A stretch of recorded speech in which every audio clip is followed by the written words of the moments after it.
Hello. Hi, Robin. I think you're on mute. Hi, Jennifer. Are you there yet? I think Jennifer's still connecting to audio right now. So we're just going to give it another minute just to let everybody come into this session.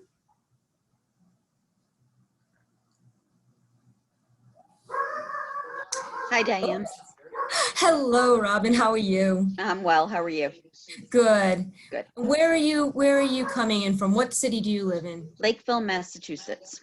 Okay. How far away is that About from a us? 45-minute drive. Okay. All right. That's not too bad, but it's still No. a bit of a, if you run into traffic, I'm sure it takes a little longer to get into Providence, but Actually, that's with traffic, so yeah. Oh, that's with traffic. All right then. Very good. I'm yeah. 30 minutes away and it takes me 45 minutes to get into Providence because of traffic. Because I run into lights, traffic. I don't know what it is. Yeah, depends on the route. Yeah. It looks like Jennifer might be having some problems logging in. So again, we'll just give her another minute or two. She probably had to sign off and then sign back on. So Jalen, we'll start in about a minute. I just want to give Jennifer a minute to sign in. But Robin, what major is your student? Baking and pastry arts. Oh, wonderful. I have a student assistant, Maya. What do you do at the college? So I'm the director of off-campus student services, and I'm going to talk to you a little bit about our commuter services. Great. So starting that presentation for you, I have student assistants that work for me, and I have a student who's a baking and pastry major, and she's now majoring in culinary nutrition. And she loved the baking and pastry program so much, and she is really excited about being a nutritionist. She actually might want to start her own store in which she's baking. And I always said, you got to figure out how to bake with, there's not a lot of calories. Can you figure that out with some nutrition? So Yeah, take those calories out. take the darn calories out. All right, so we're going to get started. And so, Robin, it's just you and I have Jalen, who's also on this call. And Jalen is a student at Johnson Wales University. She's a commuter student, and she's going to be here. She's here to answer any questions as well that you might have. I'm going to ask, before I introduce myself and go through my whole, history for you, I'm going to ask Jalen if she could introduce herself and tell you a little bit about herself as far as what her major is, what year of school she's in, what her favorite summer activity is. So take it away, Jalen. So hi, my name is Jalen. I'm a criminal justice major and I'm gonna be a sophomore this fall. Favorite summertime activity is probably to paint. Great. And so Robin, Jalen was a work study student in my area. So she's worked with me for a year. So I know Jalen very well, and she's very, very good. She's a good resource to have. So my name again is Diane Riccitelli. I am the director for off-campus student services. I am located down city, so I'll talk a little bit about the commuter lounge in the Den so you have an understanding of what that is for our students. But I've been with the university for 33 years, believe it or not. I've held many roles, and for the past 5, I think I'm going on my 5th year here, I've been in off-campus student services. I also am adjunct faculty, and I teach introduction to psychology. And I also graduated with my master's degree at Johnson Wales University. So as you can see, I have many years. I got a long history at Johnson Wales University. I think you've made a great choice for your student, and I welcome your student here at Johnson Wales. I'm excited to meet your student. So let me give you some information about off-campus student services that will be helpful for you. And hopefully your student attended the student session and learned a little bit more, but I know our families like to know just as much, because I don't know about you, I have 2 children and they never told me anything. They'd get the information. I'm like, so what did you learn? What did you know? Oh, Nothing. yeah, nothing. Right, exactly. It was boring. It was boring. Yeah, half the time they're not paying attention. So it's good that you're on this call, and I hope we can answer any questions that you have. Basically, off-campus student services is a dedicated resource for our commuters. When I went to school as a commuter, when my undergrad, I went to Rhode Island College, And it's a commuter school, but there really wasn't a lot that was dedicated to commuters. So I feel like Johnson & Wales University went out of their way to create this office that really is a resource for our commuters. And it could be their first point of contact if they want it to be. I have upperclassmen who work in my area that know the ins and outs of Johnson & Wales and are there to be a peer mentor for your student. So I'll talk a little bit more about that in a minute, but know that off-campus student services, we service two populations. We service the commuter like your student who may be traveling back and forth to campus from home. We have another group of commuters who lived on campus at one point and then moved off and are living in the nearby neighborhoods and apartments, both with different needs. And so our focus really in off-campus student services, first and foremost, is our first-year commuters coming in to make sure they can acclimate and feel connected to the university. What do you think, Robin, is one of your biggest challenges for your student? Showing up at classes on time. Time management is one of the biggest things we hear, even from the students themselves. Yeah. They're really concerned that they're not going to make it on campus and into their classes in time for when they're starting. And now, this year, it's a lot of the classes are hybrid, right? Or some of them are going to be taught remotely. So now it's as simple as getting out of bed and get their laptop and logging on. And even then, time management will be an issue. What time do Teenagers like to sleep. They really do. They really do. And with a commute of 45 minutes, that could be, when he has, I'm sorry, do you have a daughter or a son? I'm sorry, you were glitching. Do you have a daughter? Son. Do you have a daughter? A son. So if your son, just has a class that they have to be on campus for, now they have to figure out how long do I have to account for? So do I have to worry about the weather? Do I have to shovel snow? Do I have to worry about traffic? Suppose there's an accident. Where am I parking? Is your son taking a car to campus or using public transportation? No, he's driving. So I've got to find out all of that stuff. Right. So he has a few things that he'll have to do. He'll have to, all students who park on campus, whether it's the Down City Garage or it's on the Harborside campus, do need a parking permit. A parking permit allows them and allows the university to know which students are parking on campus. Mm-hmm. So the parking permit itself is free unless they choose to purchase a parking permit for either one semester or the whole year. And what that means is now that if they're parking in the Down City Garage, it means they don't have to pay the hourly fee. But the hourly fee is certainly an option for them. Given that the classes are hybrid, it might make more sense to just think about parking for the first week or two hourly and just seeing how that goes, kind of work out the budget. How much will this cost me if I'm only on campus 2 days a week as opposed to 4 days a week? Or does it make more sense if I want to purchase a parking permit and I just want to be able to park on campus, parking on the Harborside campus in Cranston and then taking the JWU bus into the Down City campus. And that's also an option, a less expensive option than purchasing the permit for the Down City Garage. So there's a couple of things. You're right. He has to figure out what's the route he's going to take, what's the traffic like at the time that he's coming in for classes based on his class schedule. So there's a few things that our students who are commuters need to consider where students who are living on campus, not so much. They can kind of get out of bed and walk to class, right? Right. Or just grab their laptop. So, in a way, the remote classes might work to a commuter's advantage in some instances. But I do want you to know that our commuters, if your son is feeling in some way, shape, or form that he's not really feeling that school spirit, that connection, that engagement, that my office is available for him to contact and have conversations. And like I said, we have upperclassmen, we have peer mentors that are dedicated upperclassmen that will be connecting with our first year commuters. Good. They will be probably reaching out the first week of classes to see how they're doing. If they have any questions, if they can offer any advice or guidance for them. This will be a new experience for your son, but these students have been through many years and they're well experienced. I would like Jaylin to speak to the peer mentors because Jaylin was a first year commuter last year and she was assigned to, was it Rawa? Yes. Yeah, Rawa, okay. And she can speak more to that role, so you get an idea of how impactful that role really is to our first year commuters. So having a pack leader really helped me just because I was able to have additional support. Like whenever I had any questions about how I was supposed to, prepare for a class or sign up for one, I was able to refer to Rawa at the time.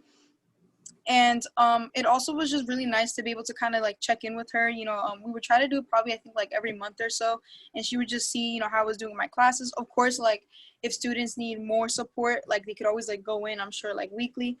But it honestly just made me feel like I wasn't alone, because being a commuter was kind of hard to feel connected, like how Diane had mentioned, to the campus, because you're kind of like you're literally there for the classes and then you go home to like go do your homework. So you don't really have like that same advantage of like being on campus 24/7. But obviously with the exception of COVID this year, like kind of everybody's a little bit in the same boat. But I really encourage commuter students to use those off-campus resources, because you're gonna feel a lot more supported, and you're gonna be able to learn more about events that are offered to you, and it's just gonna make your experience, I feel like, overall a lot better. Great, thank you, Jalen. The other thing that I want to mention to you, Rob, and first of all, do you have any questions, Robin, about, my area and about the peer mentors, the pack leaders, before I continue on and talk about the commuter lounge? Oh, I'm sorry, you're on mute. Sorry, I do that all the time. thought I had it. I don't know what Rawar means. Oh, that's the name of the pack leader. Okay. Rawa. Okay. Yes. No idea what that was. It's like Oh. I'm not following. Yes, Ah. yes. She was Jalen's pack leader for the year, and she did exactly Now what. that makes sense. Yeah, yeah. They reached out constantly, making sure that she was okay. But what the good thing is, Jalen was in our office and worked, with the pack leaders a lot as well. So she had the advantage of being there with them in the den, the commuter lounge, more often than most of our commuters. So your student may not and is not going to be on campus as often as Jalen was, or last year's commuters, right? I think it's even more important that they connect with these pack leaders, or at least when the pack leaders call, for them to at least take a couple of minutes to speak with them, and really learn from them and ask questions, feel comfortable asking questions. And I really do think students do better with the peer-to-peer than staff to student, believe it or not. Even though I'm available at any time, they tend to want to talk to the other students more than me. Mm-hmm. So we offer that as a service for our first year commuters. How will I know which is the better place for him to park, whether it's Harborside or Down City? Well, he's taken his course because he's a bacon and pastry major. He's taken his courses. Right. So won't he be at Harborside? He'll be at Harborside. So to park on Harborside, it's $180 a year. Well, you can purchase it, or it's $90 a semester. So you would go online to purchase that, and you would go to the student portal, and they have a link under transportation where you can actually select to purchase that. And then you pick the permit up, tell them to pick the permit up at Student Academic and Financial Services, which they have an office on the Harborside campus as well, in the Friedman Center. Okay, so yeah, that will be important for him to do. He'll want to do that before he gets on campus. Okay, talk to you a little bit more. I'm sorry, did someone say something? My husband wants to know if he's going to have classes at Down City, but we won't know that till we see his schedule. I don't believe he will. I think all his classes will be on the Harborside campus for his major. Okay. Right. Yeah, but you can look at the schedule again in the student portal. You'll be able to do that, and Jalen, can speak to how to find that class schedule if you're not sure where to find that. Would you like me to explain that? Yes, please. Okay. So I'm having a lot of trouble navigating your website. Okay. So when your student logs into JWU Link, Yeah, it'll be JWU Link, not the website, just to let you know. yeah, so it's gonna be like a personal account that the school has assigned to your student. So what y'all can do is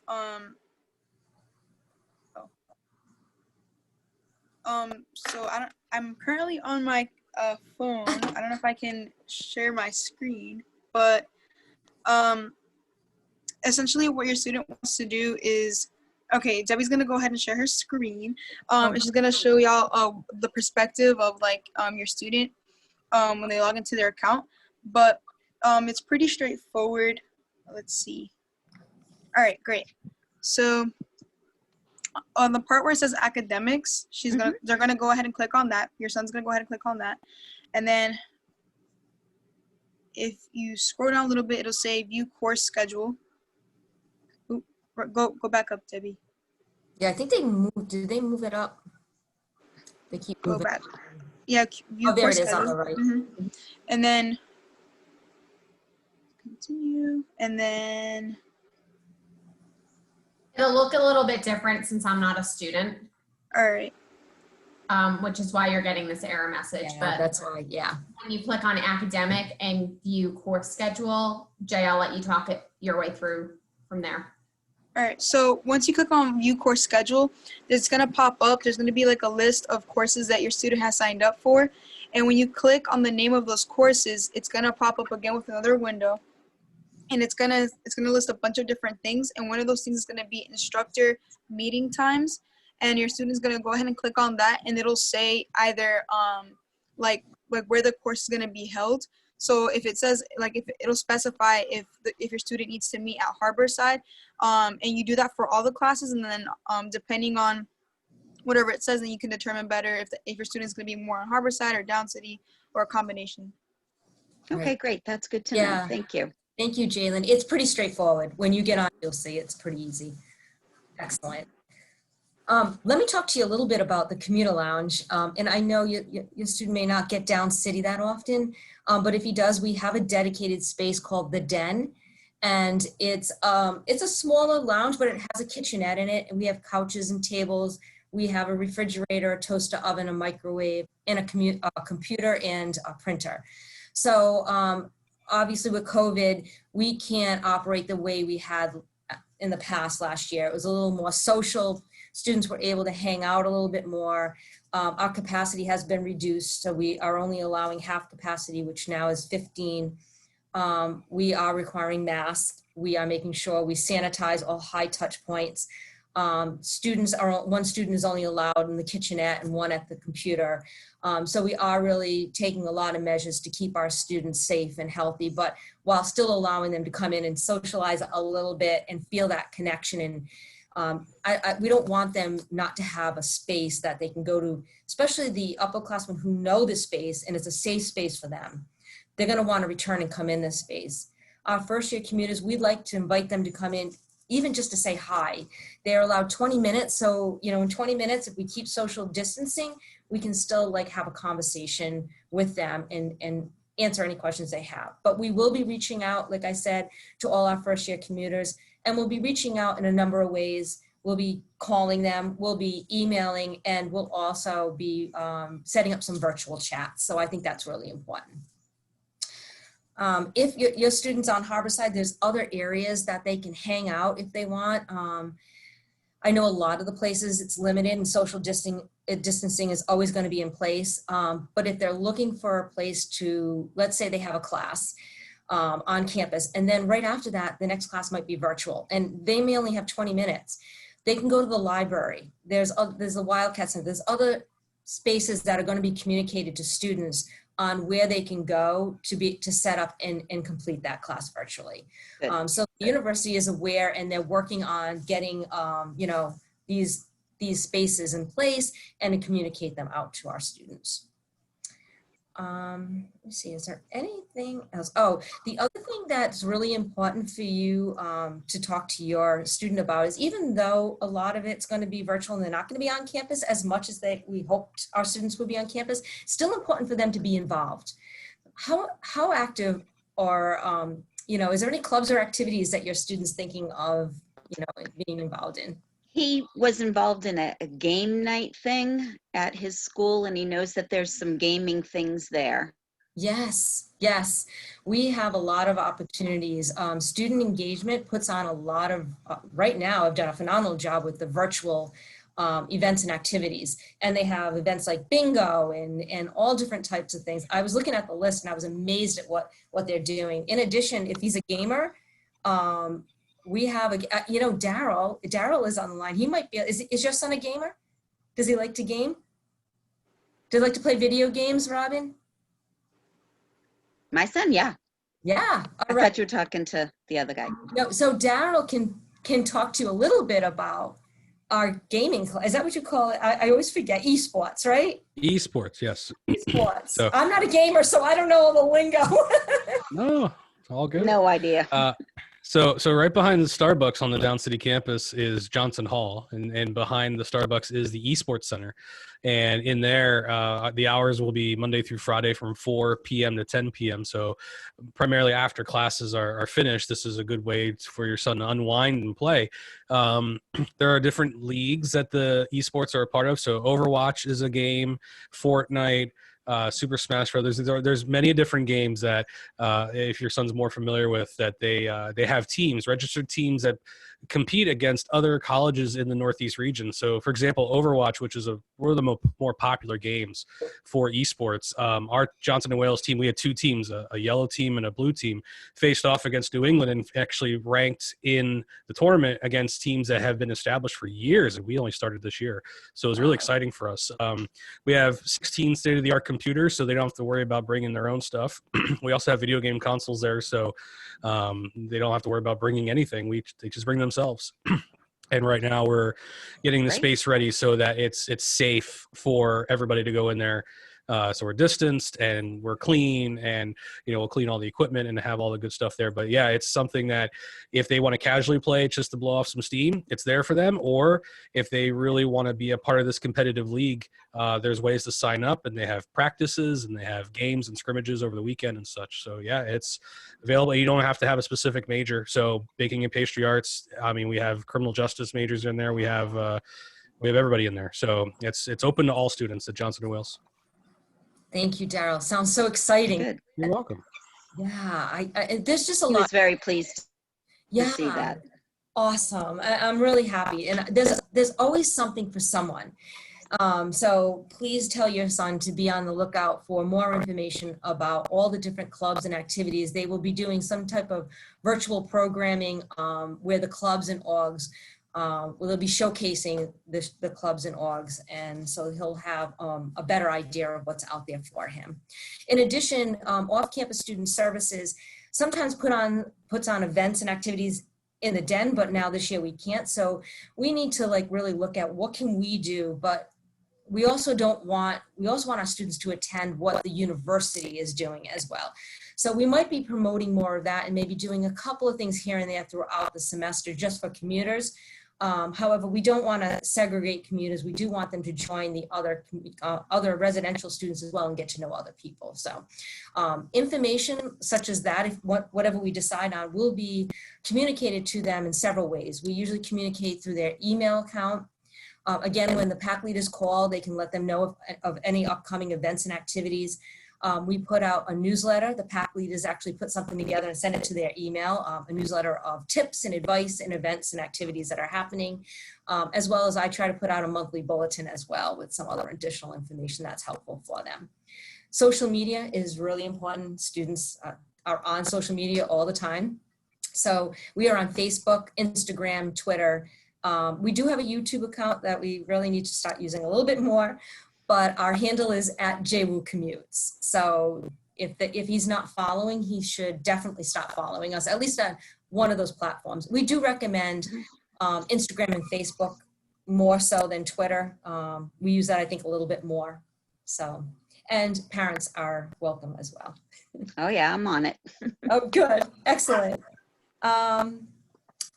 I think that is all. I really want to open it up for any questions, Robin, that you might have at this point for me and for our area. How does being a part of the sports differ by being a commuter?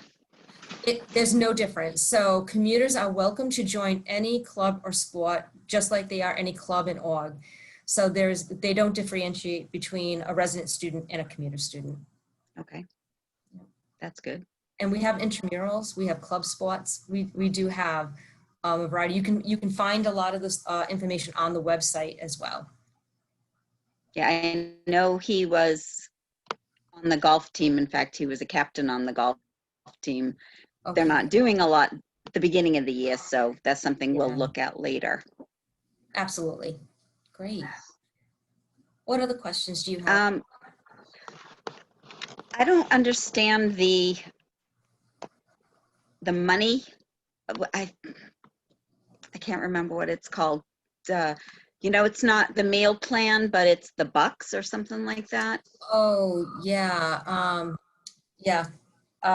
You do the same thing as the flex dollars. Yeah. Yeah. Flex. Yeah. So for a commuter, and I'm going to speak from a personal experience. I think commuters should just use flex dollars. That's just me, or purchase blocks of meals. It really depends on your son and how much he eats and how often he's going to be eating. I have a son and a daughter. My daughter lived on campus. My son lived off campus. And honestly, my son, we made the mistake his first year as a commuter. We purchased a full meal plan, 7 days a week. I lost money. He didn't use any of it. He was so busy that he wasn't making time to go to the dining halls and eating the meals. And actually, he was using his flex dollars there at the other school more so than he was eating the meals that were on his meal plan. The following year, we just put money on his account and just had him use that and just swipe his ID with the money on his account so that, we didn't lose money. And I would just put on so much money a week for him. So what I would do is I took out loans, or he took out loans, not me, he took them out. And what I did was I got that refund check and I loaded it into my account and only gave him so much money a week. Right. I budgeted for him because I didn't feel he was ready to budget. They're not ready yet. Yeah. That's But true. there's a lot of options. I think you might want to talk to Campus Dining to find out if they recommend a plan for commuters. I think they tried to put together a small plan for them that maybe might be something that's doable for your son. But again, it really depends on his eating habits and his class schedule and when he's on. Right. I mean, if he's not there at any meal times, he doesn't need much. Exactly. Yeah. Jalen, do you have anything you want to add to any of that? I mean, what Diane said was pretty perfect, and for me personally, I didn't purchase any meal plans at all. What I would do is that I would I would prepare my own food. In the mornings I would eat at home, and then I know that around midday, maybe around 1 p.m. I would start to get a little bit hungry, so I would have a salad with me or something like that. And then a lot of the times I was on campus till around 5, so again I would go home and eat. But of course I don't obviously your son's eating habits, so if he needs something in addition, it's definitely there on campus. We have a good selection of food on campus. But I didn't purchase one and I was okay. I just had to make sure that I brought something to school every time. Yeah, well, that requires planning, and that's not going to happen with I him. know. He'll get those. You're so funny. Debbie, thank you for putting those sites up. I appreciate it. Yes, thank you so much. And I'm putting up the off-campus student services email address to Robin in the event that you or your student has a question. And maybe it's not right now, you can't think of it, but later on you might have it. And if I don't know the answer, a lot of times I'll send it out to other departments and say, can you assist me with answering this question? Try not to send you to too many other departments, but sometimes they tell me, can you have that student or that parent call me or contact me? So it might be too involved. They have too many questions and the back and forth is too much. So, but certainly, again, we can be your first point of contact if you'd like, if you want to start with us and see if we can gather the information for you without you having to go to several different people. But we open officially, just so you know, at the Den on August 31st. So we're open 10 to 5, Monday through Thursday in the commuter lounge, and we're closed Friday, Saturday, and Sunday. But I still work on Friday. So I work Monday through Friday, 8:30 to 4:30. I will have students manning the email address once they get back, but for now it's been me doing that. So I'll try to get them to these emails within 24 to 48 hours if I can. Mm-hmm. Oh, what was the question I just had? Fiddlesticks, I forgot it. I know, Oh, I hate that. That happens is- all the time. Yeah. What is the percentage, if you know it, of students who start as commuters but end up being in off-campus housing or whatever? Because So- that's my goal for him, to be on his own for a little bit, maybe someday. I do not have that percentage because they don't, those students who live off campus and live at home, who then decide to, you know, move into an apartment with other JWU students, it's very difficult for me to track, and they don't have to check in with me, they don't register. So Right. I think it's small though, because usually a student who commutes from home stays at home, but there is a good percentage. I've talked to a couple of parents who, just like you, said, I really want my student to adult. I want them to learn responsibility. And this is a good way for them to do it and not have to take on the additional cost of living on campus and the meal plans. I think it's more affordable for them to live off campus. So you're not alone. I do think there is a percentage. I just don't know how big or small that percentage is. And I never find out later after they have the conversation whether they actually did that or not. I know better of those students who lived on campus and move off. Right. I get lists and stuff because I have to communicate with them. But yeah, the other way, I don't know. I'm sorry. No, that's all right. I just need to be able to tell him that others do this. Yeah. That's And the big thing. if he does decide to do that, Robin, we are also a resource for him. On our website, if you scroll all the way down to living off campus, there's a lot of resources, and we have a list of links, like a short list of rental sites that they can go to and start their off-campus search. They do it on their own. We help them find something, but we can help advise them as to things that they might want to consider when they're searching for off-campus housing, including the neighborhood. And then other things like questions they should be asking the landlord, things that they should be looking at when they're viewing the apartment, and roommates are a big issue as well. So I think Robin might be frozen. I think Robin's frozen. There she is. You were frozen me. for a Yeah. bit. Did you get all that? Do you want me to repeat any of it? No, I did get that all. Okay, great. Excellent. And thank you, Debbie. Debbie just put the link to the commuter website Yep. in the chat. So Fabulous. that's great. Great. I appreciate all those sites that I can check into. Yeah, I love this. Great. Any other questions? Great. No, this has been very helpful. I appreciate this. Absolutely. You got the scary ones out of the way for me. Good. No, I'm glad. I'm glad. Good. Again, at any time you have a question, if you want to call us as well, you'd rather call us. Again, it's the same thing as the email. I try to check any of the voicemails that are there. Again, it's only me working, and I'm not even in the office all the time. But next week, I'm going to have a couple of students in, so they might be able to help out a little bit more. But as of August 31st, we will have more. We'll have people manning phones and the emails. But I'm going to put my number, the main number here, so you have it. So until he gets on campus and classes start, how's he supposed to get his ID and all of that stuff?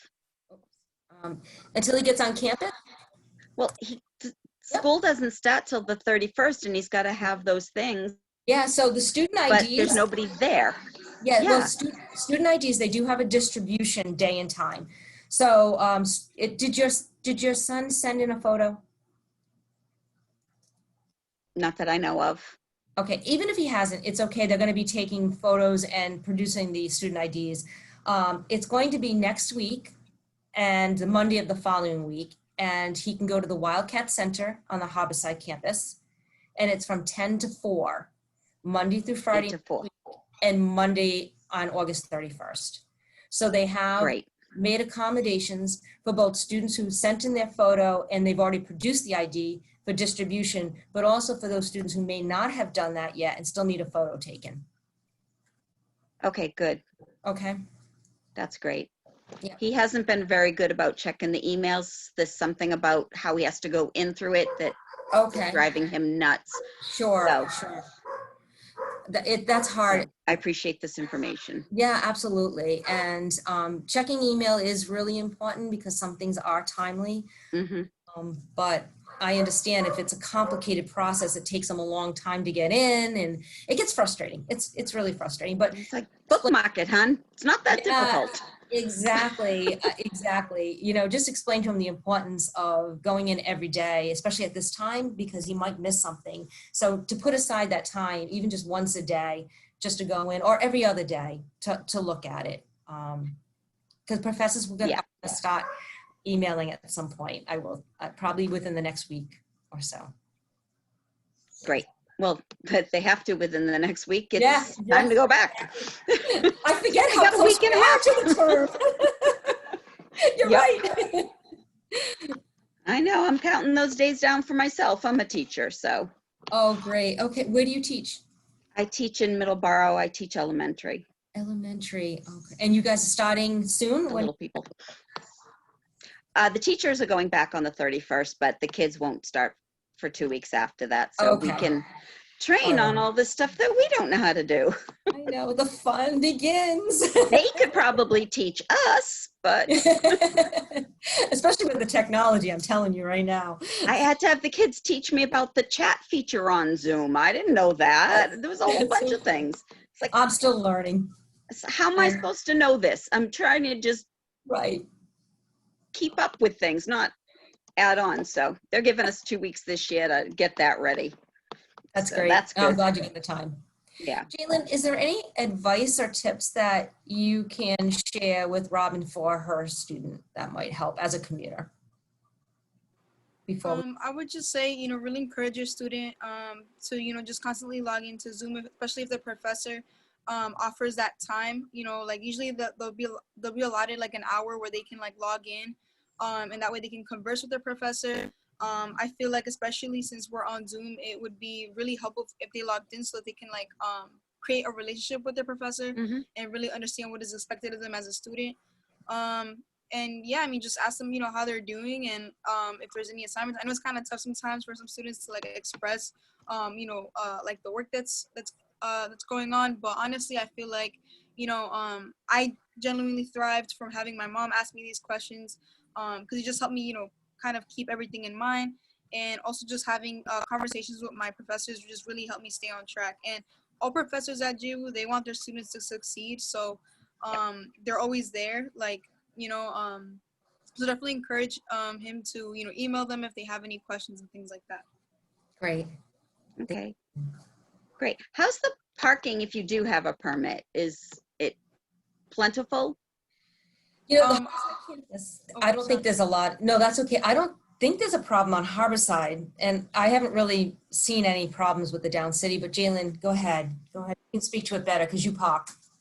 Yeah, so I ended up not getting a parking permit, but when I did do the hourly rate, it wasn't really that I parked particularly in Down City because it was just more convenient for me because I tended to have classes in Down City, but it really wasn't an issue. I still like to have like time to look for a parking space. So if I tried to get to school, say it for 10 o'clock, I would try to get there around 9:30. So just in case, like if it took a long time, but usually, I mean, it's very active a lot of the time. So people are always coming in and out. So like, there's always like a space for you.